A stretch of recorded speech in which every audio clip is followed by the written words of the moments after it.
Hey, what's up guys? It's me again, Teacher Mhea. So I'm here at the granary right now, here at Richmonde Hotel Iloilo. So i-vlog natin ngayon yung Ensaymada na furniture ni Miss Karina.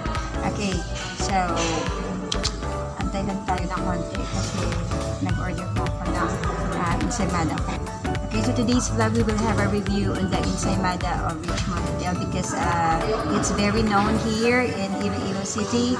And then yung ano nila, yung afternoon delight nila. Afternoon delight, baka all-day treat stage. This is a 500 pesos challenge. Okay, so stick around. So this is their Ensaymada guys, which is good for 2 to 3 persons.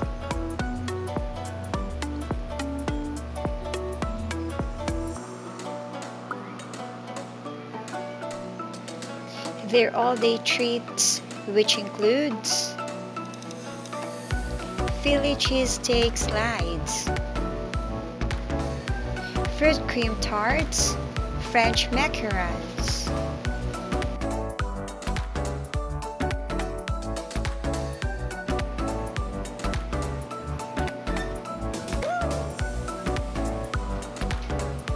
freshly baked scones, salmon sandwich nibbles,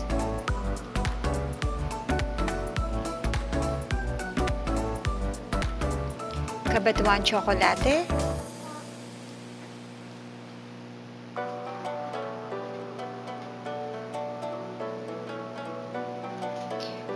with homemade cream and artisan jam.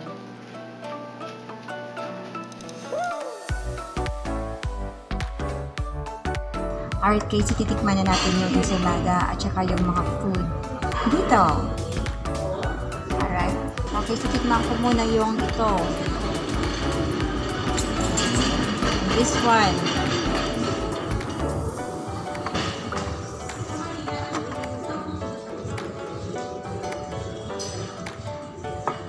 Okay, titikman natin guys.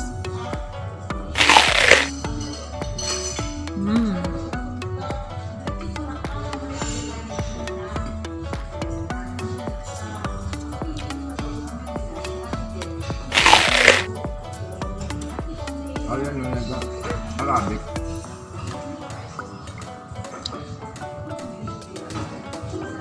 Ang sarap naman yan, Teach. Tapos ito yung tikman natin guys. Oh.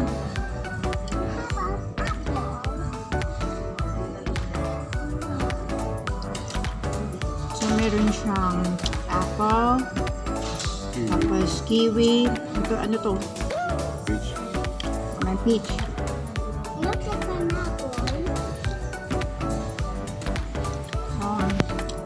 Parang tart siya. Kaso may mga may mga fruits. Toppings.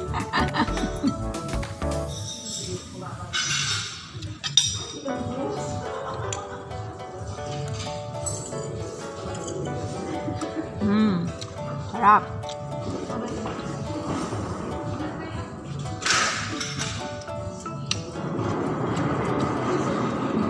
Ay, kung hindi ko na siya makayunan, no? Hindi na ko lang yun. Ako yung sigurado kung gusto mo.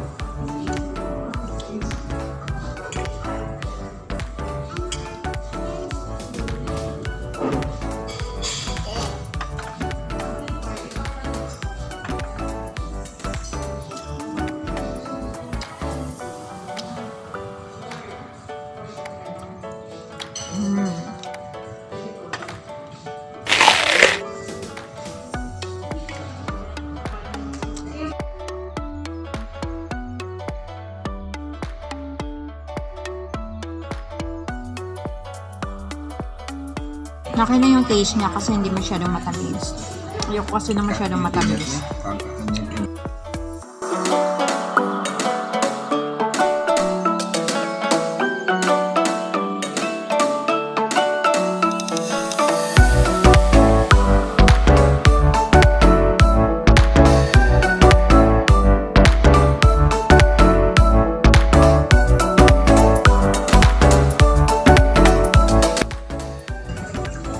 Okay, so ito yung tsokolate nila. Okay, tikman natin.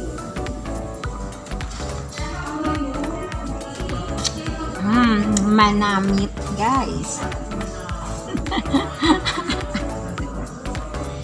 Gawin ko, kalimutan.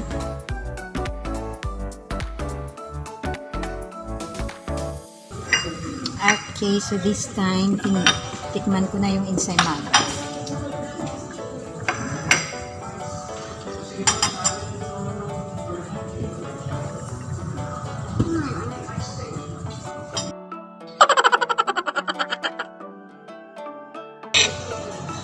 Alright guys, so titikman ko na ngayon yung Ensaymada. Okay. So, masyadong malaki siya guys. Okay. At ang daming cheese.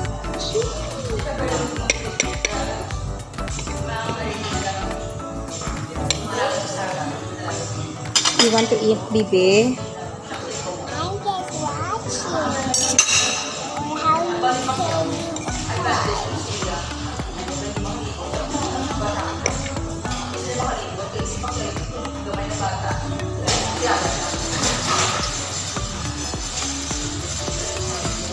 Okay, so may ube. Okay, may ube filling inside. Okay. So, okay, tingnan nyo guys.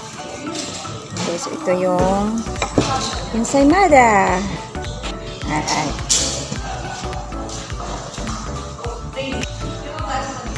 Namit ibanda. Kilawan gani. Kung namit. Sabi yan. Let's taste it now, guys.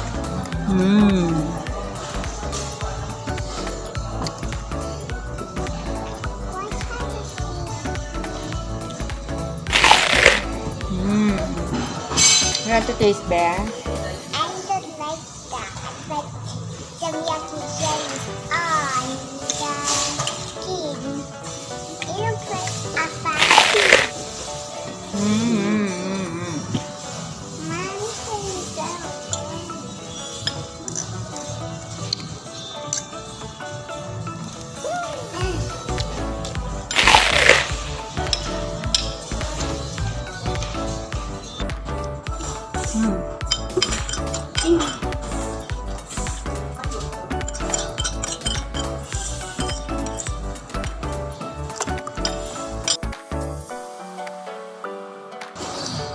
Alright guys, hindi ko maubos yung Ensaymada kasi masyadong malaki pero ang sarap.